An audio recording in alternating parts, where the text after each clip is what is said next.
Arra nem, Jánoska, csakolj egyet róla, Jolita, bom, bom, bom, csakolj egyet róla. Ezért nekünk egy hatalmas segítség abban, hogy a mindennapok vidámabbak legyenek, és ne olyan szürkék. Visszaadta az életkedvemet. A Bohóc doktor munkám során is azt vettem észre, hogy amikor idősek otthonába járok, akkor akár valaki demens, vagy már nagyon nehéz mentális, fizikai állapotban van, az éneklésre mindig kapható.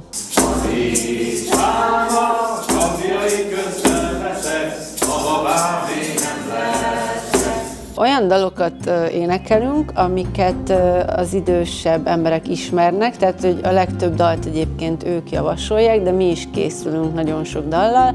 Régi dolgokat hoz vissza, és ami a lelkemet simogatja.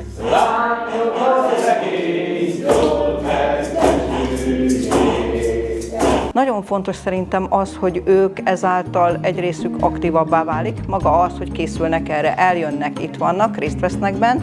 Feldobja a lakóknak a lelki világát. Szerintem ami igazán fontos, hogy utána is beszélgetnek erről, tehát leülnek közösen, dalokat keresnek, mesélnek a régi életükről, mesélnek, hogy mi történt velük. Egymás fele is szerintem elfogadóbbak lesznek. És ez nagyon jó nekünk, lelkiekben is, és az, hogy összehozzák a csapatot.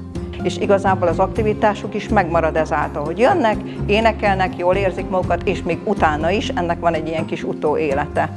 Úgyhogy szerintem ez nagyon fontos, és ez egy nagyon jó kezdeményezés. Ez az éneklés csodálatos. Ott is nagyon éreztették azt, hogy te roma vagy.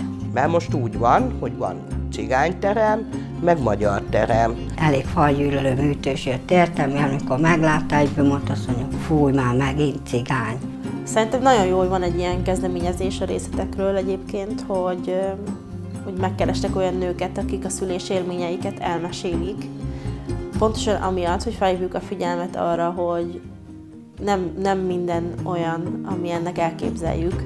Minden programunkban azért dolgozunk, hogy a nők társadalmi helyzete és a nőknek a jogai Magyarországon pozitív irányba változzanak. Szóval, hogy én magam sem hallottam egyébként arról, hogy van szülészeti erőszak Magyarországon, hogy mik azok a dolgok, amiket alapvetően nem tehetnének meg velünk nőkkel. Meg egy bátor dolog is felvállalni és szembeállítani a társadalmat azzal, hogy valami nem oké, valami nem működik jól. A projekt módszertanában elsődleges szempont volt számomra, hogy minden társadalmi rétegből érkező nőhöz tudjak kapcsolódni.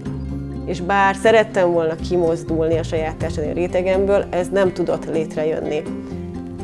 A Perfára projekt és az Emma Egyesülettel való kapcsolódás ebben tudott nekem segíteni. Eljutottam vidékre, eljutottam Alsó-Zsolcára, roma nőkhöz, és roma nőkkel is el tudtam kezdeni a közös munkát.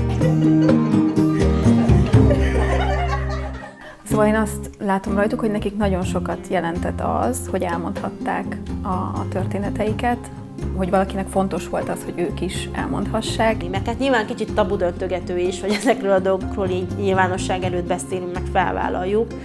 És ez a ti oldalatokról is egy ilyen bátorvállalás, meg a nők részéről is egy bátorvállalás. Mert alapvetően az a mondás, hogy minden jó volt, ahogy volt, és minden maradjon a szőnyeg alatt, és nem kell róla beszélni.